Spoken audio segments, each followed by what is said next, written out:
Декабристы разбудили Герцена, Герцен разбудил народников, ну и там по восходящей мы дошли до 1917 года. Если человек при повешении срывается с веревки, их должны были помиловать. Красноречивый черт, наверное, был. А вот бюст у нас, Бестужева-Хмельницкого, в честь чего стоит бюст вот возле 15-й школы? Но даже историкам хочется хороший сценарий Конечно. и продуманность. Напиши, Ну Сергей, да, я же не напиши. писатель, вот тебе надо написать. Творческие люди. Якутяне о культуре. Всем салют, меня зовут Максим, и это подкаст «Творческие люди». Мы говорим о культуре, истории, искусстве Якутии и приглашаем интересных гостей со всей Якутии. Сегодня у нас в гостях заведующий сектором истории Якутского музея имени Емельяна Ярославского, отличник культуры Республики Саха-Якутия Сергей Слепцов. Нас сегодня волнует интересная тема, актуальная для всех, кто интересуется историей в такой важный год. Сегодня и весь год мы отмечаем годовщину Великой Победы. И на этом фоне, конечно, исторические события нашей великой страны тоже начинают рассматриваться в разных ключах. И сегодняшняя наша тема – это декабристы и Якутия. Взгляд историка спустя 200 лет. Сергей, привет. Здравствуй. Скажи сразу, давай бросимся в бой. Для нашего зрителя немножечко вспомним, кто такие вообще были декабристы для тебя, для историка. Ну, для историка декабристы – это общественно-политические движения начала XIX века, кульминацией которого было восстание в 25-26 годах, которое было подавлено, как известно, российской монархией. Декабристы, ну, некоторые из них, так скажем, отправились в Сибирь. И это движение оказало большое влияние на дальнейшие общественно-политические движения России. Как известно, говорится, да, что декабристы разбудили Герцена, Герцен разбудил народников, ну и там по восходящей мы дошли до 1917 года. А декабристы, мы можем назвать их, мы будем сегодня какими-то такими иногда провокационными вещами разбрасываться, да, я буду как ведущий тебя пытаться в этом в плане столкнуть на пропасть. Можем ли мы их назвать бунтовщиками и революционерами? А бунтовщиками, несомненно, мы их можем назвать, поскольку главная их цель была восстание против существующей власти, свержение существующей власти. То, что они революционеры, наверное, для своего времени, если мы включим принцип историзма, они действительно революционеры. Если же на них смотреть с позиции социалистических партий начала 20 века, то, конечно, они до полноценных революционеров, возможно, по каким-то параметрам не дотягивали. Но это было только зарождение таких движений, поэтому были такие свойственные детские ошибки. Угу. А мне смотри, как библиотекарю, писателю, филологу, многие вещи исторически, конечно, закрыты. Ты их видишь, для тебя это каких-то шор не существует. Скажи, насколько близко, ты, наверное, слышал такой вопрос, и историки, наверное, не любят такой вопрос, но насколько близко мы стояли в шаге от того, чтобы все изменилось в нашей стране, и какая-то другая политическая сила пришла к власти? Но имеется в виду, могли ли победить декабристы. Мне это интересно. Да, наверное, какой-то небольшой шанс у них был, но совсем маленький. Фактически удача, какие-то удачные стечения обстоятельств. В больших исторических процессах удача не очень большую роль играет, по большому счету. И, конечно, и сами декабристы на самом деле признавали, что не были они подготовлены для полноценного восстания на момент, 14 декабря 1825 года, когда они вышли на Сенатскую площадь. Потому что у декабристов существовали определенные планы, наработки, и по этому плану восстание у них должно было быть назначено на лето 26 года. А почему так тогда в декабре случилось все? Случилось это в декабре, как раз из-за определенной случайности. Да? Не в их пользу. В какой-то степени не в их пользу, в какой-то степени в их пользу, потому что умер царь Александр I в Таганроге. вот такое стечение обстоятельств. Никто не ожидал, что он умрет. Тем более никто не ожидал, что он умрет не в столице где-нибудь, да, а вообще в Таганроге, где как бы вообще в то время были люди, я думаю, в России, которые не знали существования Он такого проезжал города там вообще. или что? Почему Он в там был, Таганроге? он сопровождал жену, которая болела, которая была как бы на курорте. А сам-то Александр вообще не болел. Но вот заболел именно когда в Таганрог приехал и скоропостижно скончался. И там такое наложение тоже обстоятельств, образовался период междуцарствия, ну это как бы такие вот исторические общеизвестные сведения, потому что там была вот, это династический кризис произошел, у Александра не было детей мужского пола, зато были младшие братья, и вот было непонятно, кто из этих братьев будет следующим царем. Произошла такая вот путаница. А по правилам кто должен был быть? Какие-то правила, наверное, есть? Ой, там были правила, там законы Российской империи были. Вот тогда действовал закон Павла I, отца, кстати, этих братьев. Он издал закон о престолонаследии, по которому старшему в роду как бы передавался, да. Но дело в том, что следующий как бы по старшинству брат Константин, он фактически, ну, он не хотел быть царем. И Александр издал манифест о передаче как бы царской власти следующему брату Николаю. Но манифест был секретным, то есть он его не обнародовал.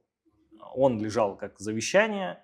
Вот, И не имел какой-то силы или имел? Вообще, если там юридические тонкости есть, по большому счету он не имел.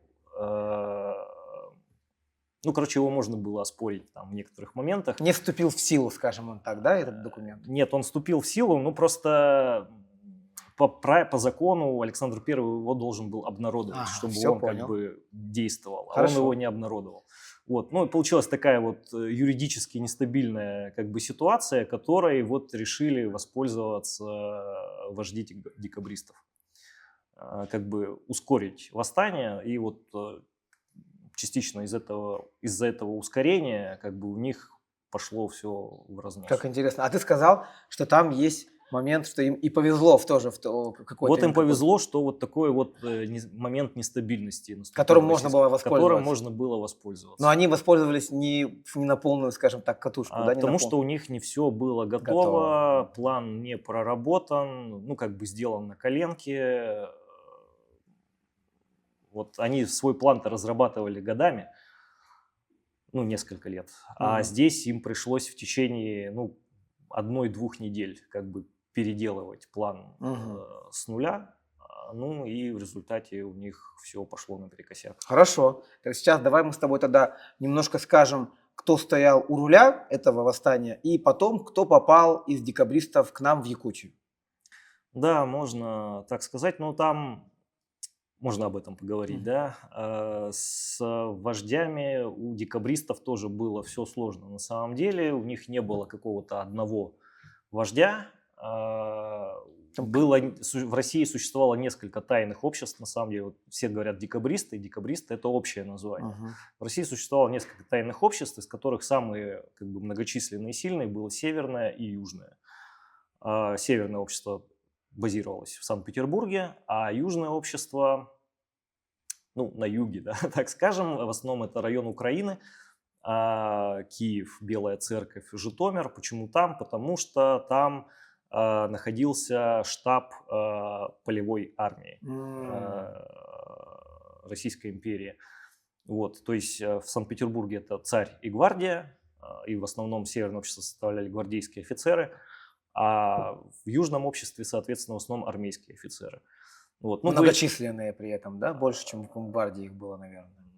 Ну, как-то, ну, да, там цифры, я боюсь приводить, как бы точно. Ну, так. Примерно они были по силе равны. А князь там был какой-то, которого считают лидером декабристов, да? Там было много князей, но, очевидно, речь идет о князе Трубецком, Сергее Трубецкой, действительно. Ну, его называют вождем, это не совсем верно. Просто вот его на собрании Северного общества перед восстанием назначили официально диктатором. То есть он должен был... Ну, диктатор это вот сейчас как бы в 20 веке носит как бы отрицательный, да, как бы смысл слова, но тогда вот они были пронизаны вот идеями, в том числе античности. Там вот Брут у них был очень популярен. И вот диктатор это скорее вот такая римская должность. Там, в случае как бы опасности для Римской республики назначался диктатор, который вот имел все полномочия для временные, да? Естественно, До какого-то там периода. Вот на время восстания, то есть на время руководить восстанием должен был Сергей Трубецкой. Но он не явился в день восстания. Почему? Потому что вот как раз он, ну, как бы у него были моральные метания такие. Он как хотел раз... предавать? Нет, он там все хотел. В общем, он был одним из руководителей, действительно. Он был одним из инициаторов. Но он считал, что как раз вот план восстания обречен на неудачу. Потому что он не проработан.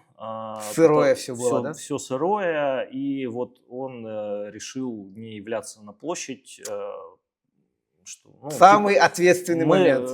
Ну, как бы там сложно как бы говорить, что у него было в голове, но что-то типа, что мы все равно проиграем, так зачем же как бы выходить. Но на самом деле это спасло ему жизнь, потому что он не вошел в число казненных декабристов потом, как раз из-за своей неявки, так скажем. Ну, спустя 200 лет сложно знать, что у него было в голове. Да, но... ну, он как бы был, потом в ссылку отправился, общался там с другими декабристами, но они его простили. Простили в итоге? Да. А он сам не говорил, что вот, если бы я был там, все вышло бы как-то иначе? Нет, или все было обречено, он знал? Нет, он и не явился как раз потому, что считал, что все обречено на неудачу.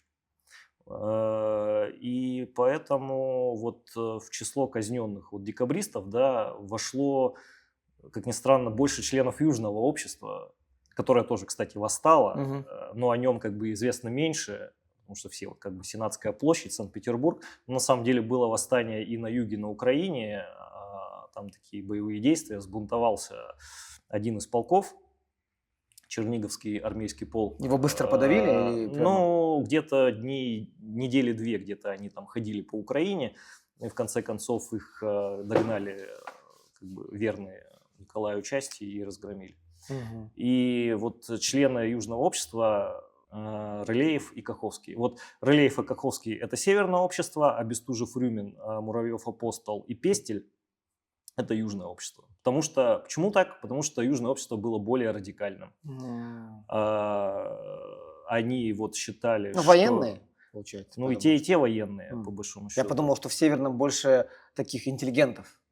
Нет, они абсолютно не отличались, потому что по составу, да? В армии служили множество выходцев из той же гвардии, и вот тот же Муравьев-Апостол Сергей Иванович, лидер вот бунта Черниговского полка, он был в прошлом гвардейским офицером, в Семеновском полку служил, потом был переведен на Украину. Хорошо. Ты сказал, что делилось на северных и южных, да? Да. Ты назвал нам 5, кто был казнен. Объяснил даже, почему было больше из южного, да, как с южного братства или что-то как Южное общество. Южного общества, да. Вот. И мы подобрались к такому термину, как Союз спасения. Что это было за группировка такая? Союз спасения – это одна из предшествующих организаций декабристов, которая была задолго до восстания, и задолго до восстания это общество распалось, ну, потом выходцы из него там, естественно, были декабристами тоже, а некоторые отошли от движения декабристов, не участвовали в восстаниях, не были осуждены. Вот. Но нам оно на слуху, потому что вот относительно недавно выходил фильм «Союз спасения». Почему-то. Вот у историков большие как бы вопросы, почему его так назвали. Даже название уже вызывает вопросы. Оно уже вызывает вопросы, но, наверное, в фильме мы там ближе к концу поговорим. Да, я думаю, что мы до фильма доберемся. Пока просто бросили такой триггер нашим зрителям, что мы поговорим про Союз спасения. Но мы вернемся на нашу магистральную дорогу. Много ли декабристов было отправлено в Якутию? Ну, вообще, давай как бы скажем, что осуждено вот по делу о декабристах было около 200 человек. Вот, Считая и в Питере, и вот там да, в вообще армии. по делу о декабристах. Имеется в виду осужденные, потому что были еще, ну, можно сказать, правильно говорить, помилованные, да, которые вот власти решили, что они как бы не оказывали сильного влияния, о чем-то, может быть, не знали, ну, состояли, Чуть ли не может быть, в случайно обществе. попали, мы с тобой за кадром упомянули даже, что были Случайно такие попали, люди. да. Ну, как раз тех, которые я говорил, случайно попали, их как раз-таки осудили, потому что они в восстании принимали участие непосредственно. А многие не принимали на самом деле. А даже среди осужденных были те, кто не принимал непосредственного участия в восстании. То есть их арестовали вообще Несправедливо, в можно других сказать, да? городах. Но вообще-то справедливо, потому что они участвовали в разработках восстания. И там одно из главных обвинений было о том, что они знали о замысле. И не сообщили. И не сообщили. Ну да. А замыслы там были, ну, самое главное, это замысел на цареубийство, естественно. Свергнуть самодержавие. Свергнуть самодержавие, ладно. Замысел на цареубийство – это самое главное обвинение было, по которому вообще по законодательству еще 17 века, тогда законодательство 17 века еще действовало, между прочим, Казнь, да? там вообще четвертование полагалось. А вот этих 5 их просто повесили? Там вот это Николай проявил определенное милосердие на самом деле, потому что суд приговорил к казни гораздо большее количество людей, как бы разделив их на разряды. Там были разряды по степени вины, и вот первый разряд, куда вот и Трубецкой входил, кстати, приговорили к повешению. А вот тех, которые самые отъявленные, которые вне разрядов поставлены, вот эти вот 5 человек, их приговорили к четвертованию. Все-таки. Хотя тогда, наверное, уже такого Это давно очень не делали. интересный вопрос, там вот о смертной казни в Российской империи. Мне кажется, одна из причин, почему их как бы, ну как бы, получается, понизили им наказание. Забыли, как четвертовать? Потому что, да, не было просто специалистов, которые бы этим Вымерли занимались. эти палачи, да? Да, это очень сложная операция, между прочим, как бы.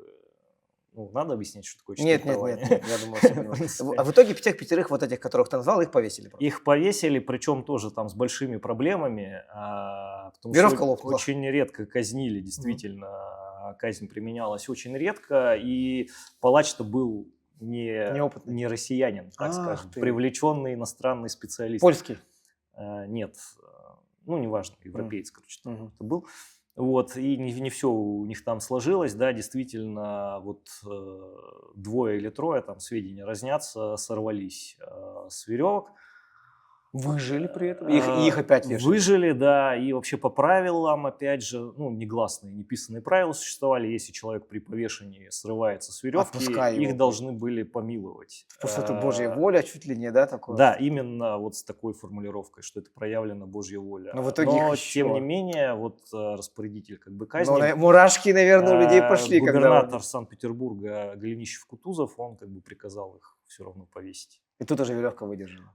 Ну да, со 2 раза это удалось. А я почему вот предположил, что палач был поляк, я почему-то помню, что какие-то чуть ли не польские тоже были агенты, которые участвовали во всем этом, там финансировали. Поправь меня, если где-то я помню это. Польский след там действительно прослеживался в движении декабристов. У них были определенные связи с поляками и вот определенные планы в отношении Польши разные. Ну вот как поступить с Польшей. Польский вопрос тогда остро стоял. Но среди осужденных вот этих 200 не было? Вот почему я спросил. Не было в итоге. Интересно. Ну хорошо. Насколько бы мы с тобой, 2 гуманитария, не хотели бы зарываться во все эти, значит, вехи времени, сколько человек в Якутию было отправлено именно декабристов? Декабристов всего в Якутии существует такой список, всего 11 человек. Мне почему-то казалось больше. Интересно. Ну да, может, есть такой стереотип, но на самом деле всего 11 человек, и надо понимать, что они не одномоментно все находились в Якутии в разные как бы годы и в разные сроки. То есть некоторые там буквально на несколько месяцев, меньше года, а некоторые, ну, там, я не помню, кому точно принадлежит рекорд, ну, не кому-то 1-2 ряда декабристов, такие не очень известные, они там пару десятков лет, по-моему. А самые знаменитые, которые вот были декабристы у нас в Якутии, Да, это кто? вот их можно назвать, наверное, двоих Мгм. из этих 11. Один – это Матвей Иванович Муравьев-Апостол, брат, собственно, казненного Сергея Ивановича Муравьева-Апостола. Он входил в руководство вообще декабристского движения, там участвовал в разработке вот этих декабристских программ. Но он в основном такой теоретик был, то есть он вот активного Его не участия было в на Сенатской площади. восстании не принимал. А другой наоборот, это Александр Бестужев-Марлинский. Он наоборот, он вообще-то на последних этапах входил в руководство декабристов, но он не был теоретиком, он был таким практиком. И во многом вот успехи вот этого восстания на Сенатской площади, у них определенные успехи все-таки были. Конечно. То Как ты есть сказал, немножко везло им все равно, немножко везло, да. И вот Александр Бестужев-Марлинский, он многое сделал для успеха первоначального, да, вот этого Как восстания. тактик или как в качестве Нет, кого? именно как практик. Он был гвардейским капитаном и адъютантом одного вот очень известного генерала Александра Вюртемберского.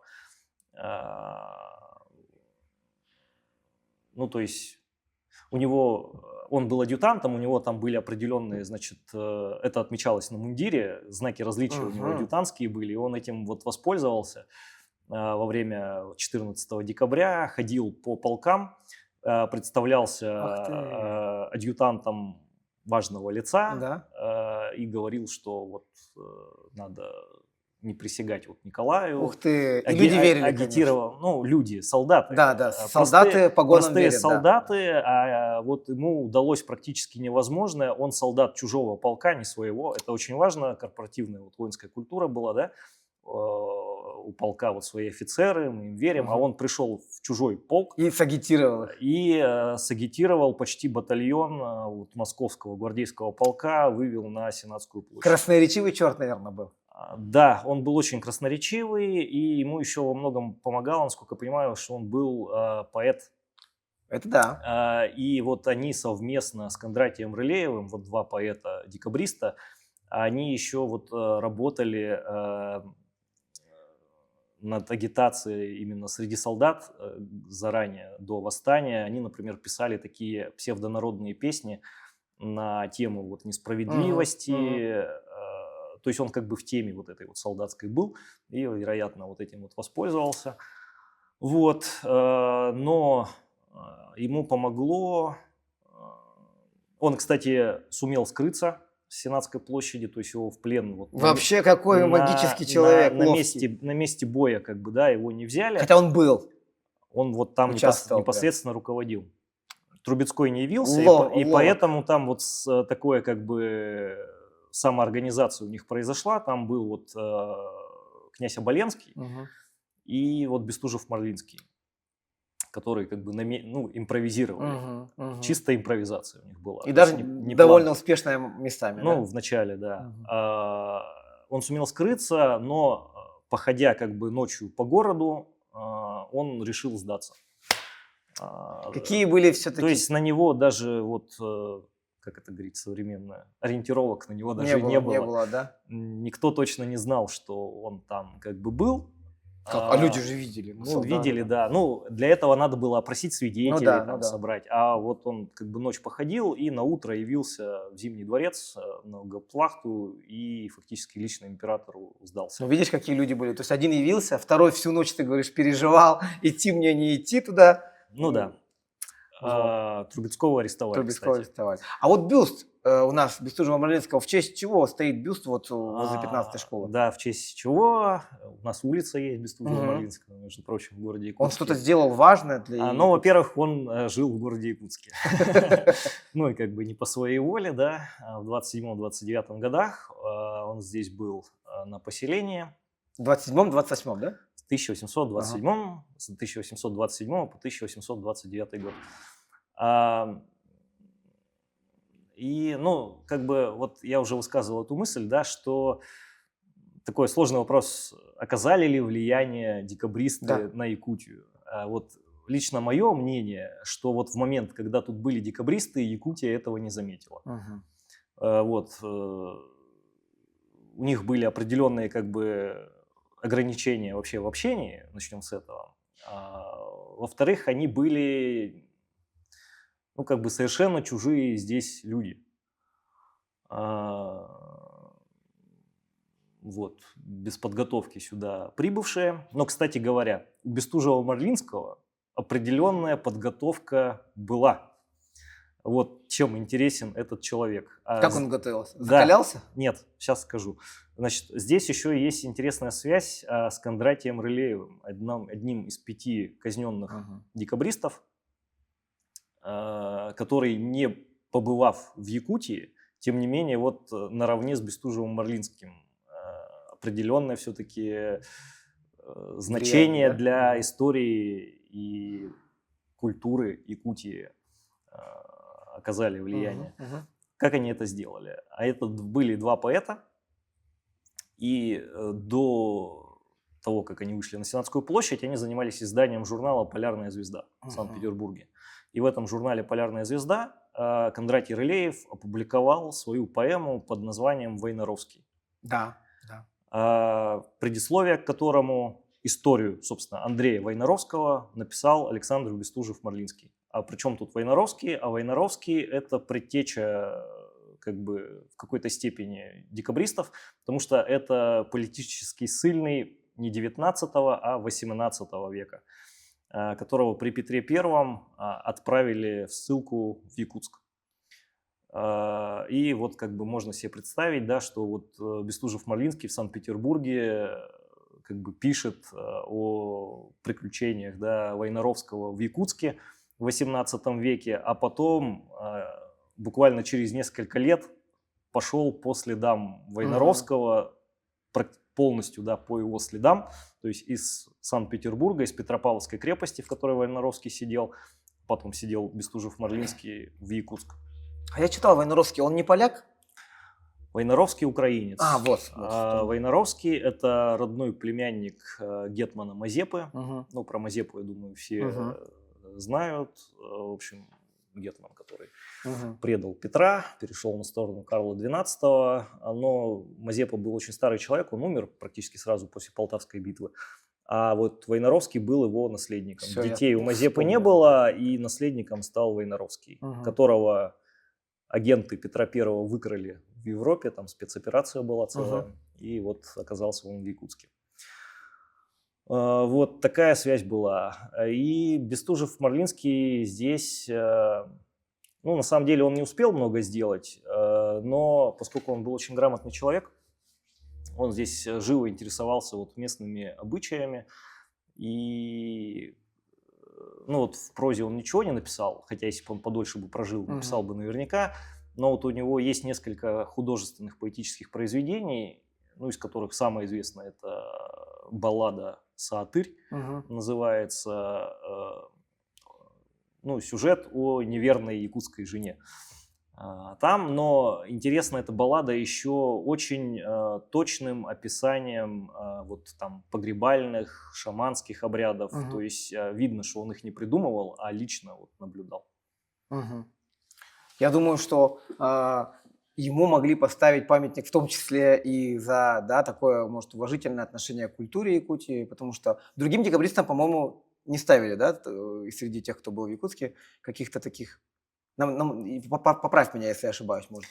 Ну, в Якутске было не так много декабристов. Ты сказал 11, да? 11 в Якутии. По всей Якутии, да. Потому что они были и в Верхоянске, в Вилюйске, в Витиме, а в Якутске было 3 или 4. Ну, Бестужев-Марлинский из них, конечно, самый выдающийся, да? И оставивший наибольший след и, ну, для Якутии, и для России, наверное. Хорошо.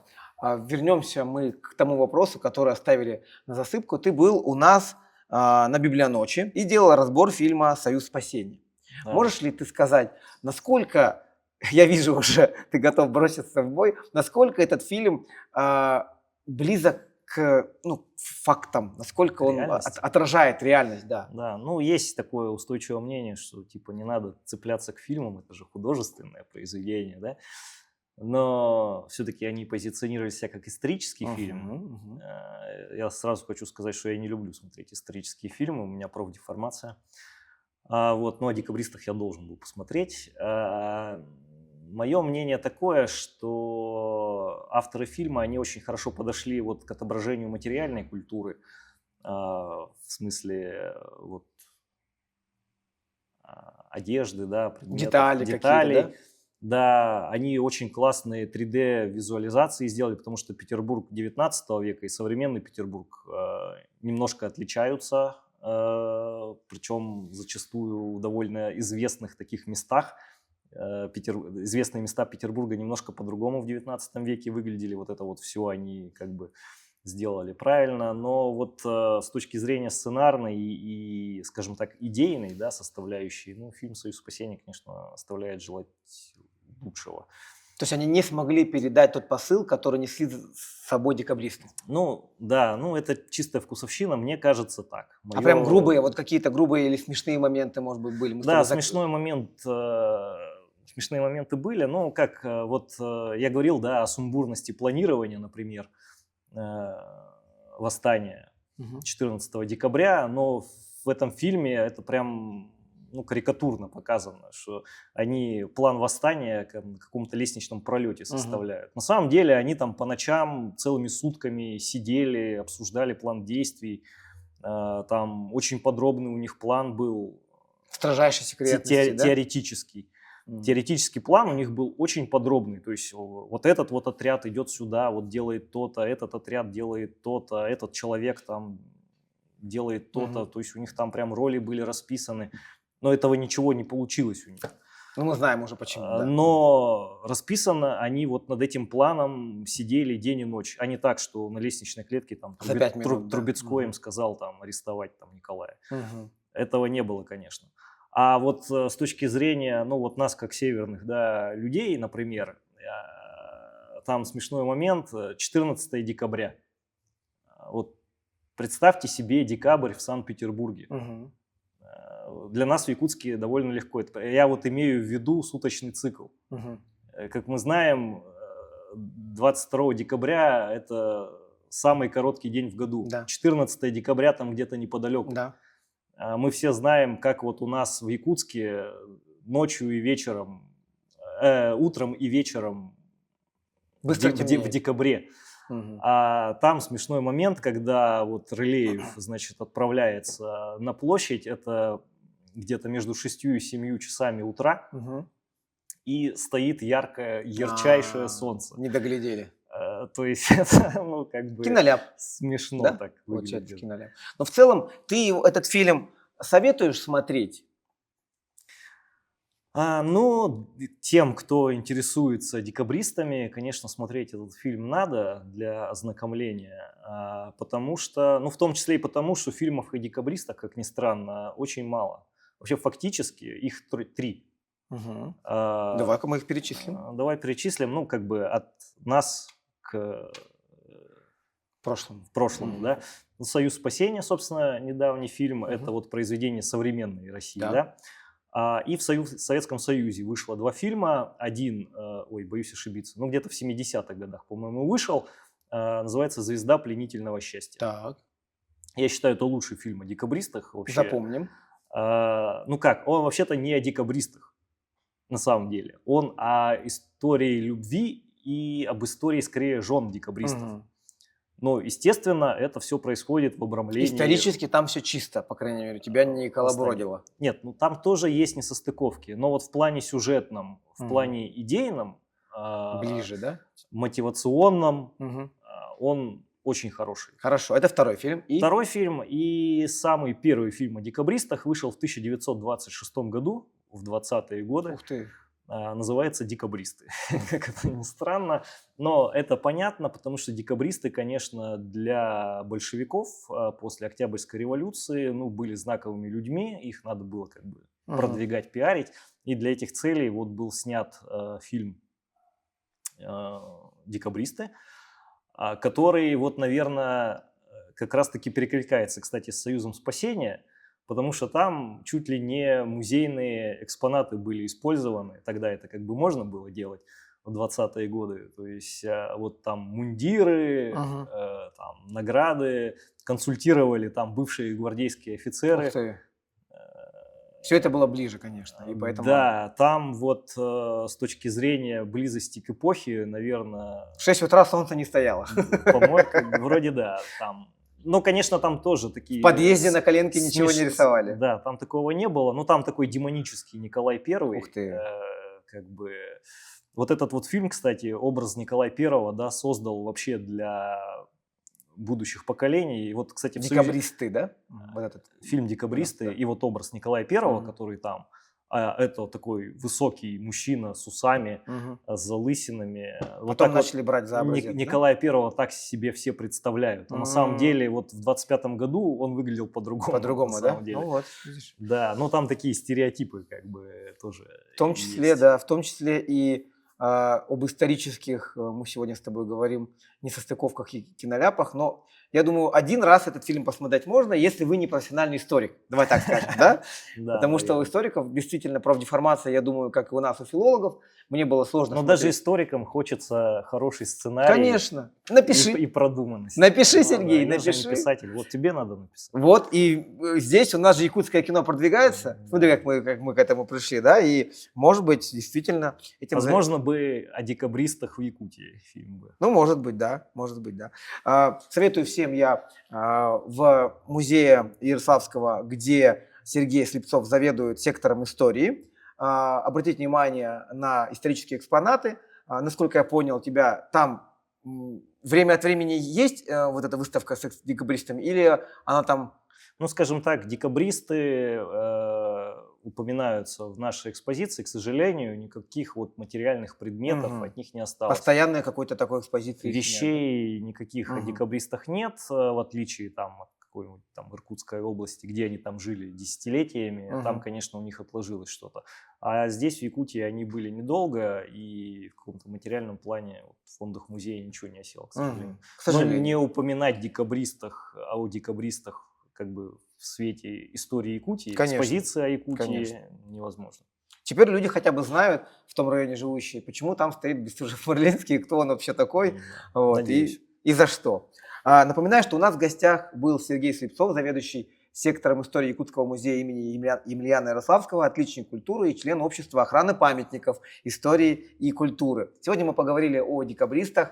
Да, конечно, мы не смогли охватить такую огромную тему, как декабристы в России, декабристы в Якутии, но мы назвали тех, кто наиболее известен был среди декабристов в Якутске, узнали, что их было всего 11. Оказывается, да, я, человек далекий от истории, наверное, как вы, дорогие зрители, думал, что их было, может быть, несколько десятков, если не сотни, да, оказывается, всего 11. Узнали, что 200 человек было осуждено, да? Ну, около 200. Около 200, и 5 было казнено. Спасибо всем, кто смотрит подкаст «Творческие люди», где мы говорим о культуре, истории и искусстве. Читайте книги, любите жизнь, интересуйтесь историей. Наша история живет, пока мы ее помним. Сергей, спасибо. Какое-то короткое наставление тем, кто занимается историей вообще или декабристами в частности. Ну, не знаю, интересоваться историей, тем, кто интересуется историей. Потому что, вот, конечно, ну, все, я думаю, знают, что в учебнике школьном не все написано, история гораздо более полная, сложная, и иногда открываются очень необычные факты. Всегда приятно их открывать. Вот, желаю их открывать. Спасибо. На этом мы закончим наш подкаст. Всем пока. Творческие люди. Якутяне о культуре.